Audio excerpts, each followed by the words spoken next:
Next topic is types of attribute.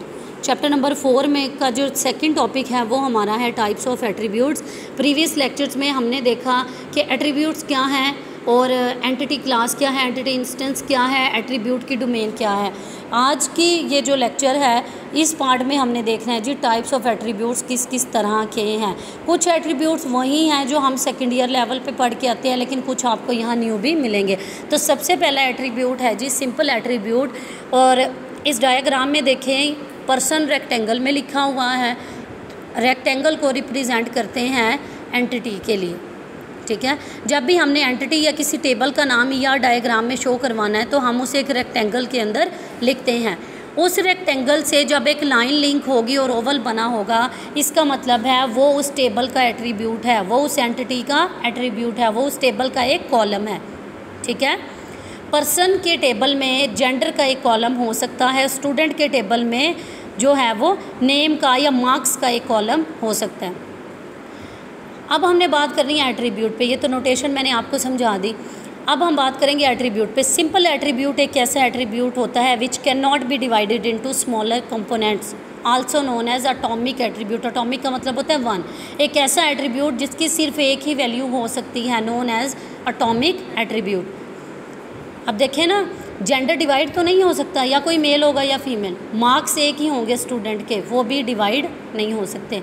अगली चीज़ है जी composite attributes. एक ऐसा एट्रीब्यूट जिसके डिफरेंट पार्ट्स हों, जैसे कि किसी स्टूडेंट का अगर एड्रेस है तो उसका हाउस नंबर, उसका स्ट्रीट नंबर, उसका सिटी, उसका प्रीवेंस। अब एड्रेस जो है वो एक से ज़्यादा चीज़ों से मिलके बना हुआ है, तो ऐसे एट्रीब्यूट को कॉम्पोजिट एट्रीब्यूट बोला जाता है।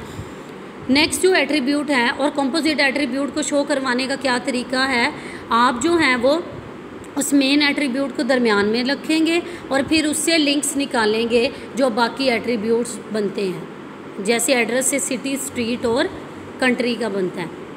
नेक्स्ट है जी सिंगल वैल्यूड एट्रीब्यूट। एक ऐसा एट्रीब्यूट जिसकी सिर्फ एक ही वैल्यू होती है। अब आप कहेंगे जी सिंपल भी वही था, ठीक है। तो सिंपल या सिंगल जिसकी एक ही वैल्यू होगी, जैसे एज है, किसी टाइम पे किसी की एक ही एज हो सकती है। आगे है जी मल्टी वैल्यूड एट्रीब्यूट्स। अब यहाँ पे न्यू नोटेशन डिस्क्राइब की जा रही है। आपको डबल ओवल नज़र आ रहा है, ओवल जो है वो डबल है। तो मल्टी वैल्यूड एट्रीब्यूट्स को हम शो कराते हैं, सबसे पहले आपने ये याद रखना है, डबल ओवल से, सही है। और मल्टी वैल्यूड एक ऐसा एट्रीब्यूट होता है जिसकी एक से ज़्यादा वैल्यूज़ होती हैं। जैसे कि किसी एम्प्लॉय की स्किल एक से ज़्यादा हो सकता है, क्या पता वो राइटिंग भी करना जानता हो, क्या वो लिखना भी जानता हो, पढ़ना भी जानता हो। जैसे कि कोई स्टूडेंट है, वो उसे मैथ भी आती हो, उसे कंप्यूटर भी आती हो, उसे इस्लामिक स्टडीज़ भी आती हो। या देखें यहाँ पे एम्प्लॉय और स्किल है, आप एक और एग्जाम्पल क्या दे सकते हो, स्टूडेंट और स्टूडेंट के कोर्सेज़। तो कोर्सेज़ क्या होगा, मल्टी वैल्यूड होगा, क्योंकि कोर्सेज़ की एक से ज़्यादा वैल्यूज़ हैं। नेक्स्ट है जी डिराइव्ड एट्रीब्यूट। एक ऐसा एट्रीब्यूट जिसकी वैल्यू हम किसी दूसरे एट्रीब्यूट से निकालते हैं, इस चीज़ को बोला जाता है जी डिराइव्ड एट्रीब्यूट। या जिससे कोई चीज़ पता लगाई जा सके, जैसे कि एज है, एज से मैं किसी की डेट ऑफ बर्थ पता लगा सकती हूँ, इसे हम बोलेंगे डिराइव्ड एट्रीब्यूट।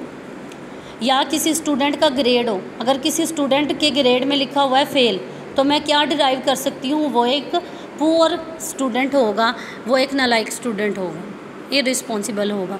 और डिराइव्ड एट्रीब्यूट को हम जो हैं वो डॉटेड ओवल के साथ शो करवाते हैं। क्लियर। नेक्स्ट जो एट्रीब्यूट है वो है हमारे पास स्टोर एट्रीब्यूट।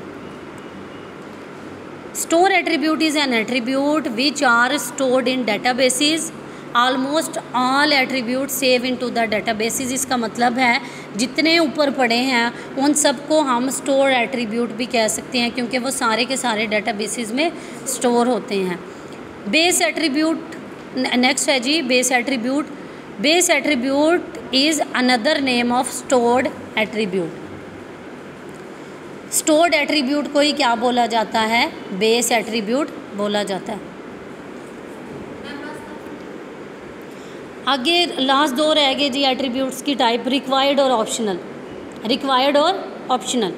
रिक्वायर्ड एट्रीब्यूट एक ऐसा एट्रीब्यूट होता है जिसकी वैल्यू नेसेसरी होती है, जिसकी वैल्यू अगर हम स्किप करें तो उसके बगैर काम नहीं हो सकता, जो ऑप्शनल नहीं है। जैसे कि एक स्टूडेंट का टेबल है तो स्टूडेंट का रोल नंबर और नेम जो है वो रिक्वायर्ड एट्रीब्यूट होंगे।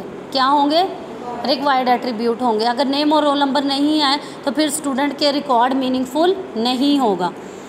इसके अलावा ऑप्शनल एट्रीब्यूट एक ऐसा एट्रीब्यूट होता है जो मैंडेटरी नहीं है, जिसके बगैर काम चल सकता है। जैसे कि स्टूडेंट का फ़ोन नंबर हो तब भी चल सकता है, नहीं तो जो गार्डियन का फ़ोन नंबर है उससे भी काम चलाया जा सकता है।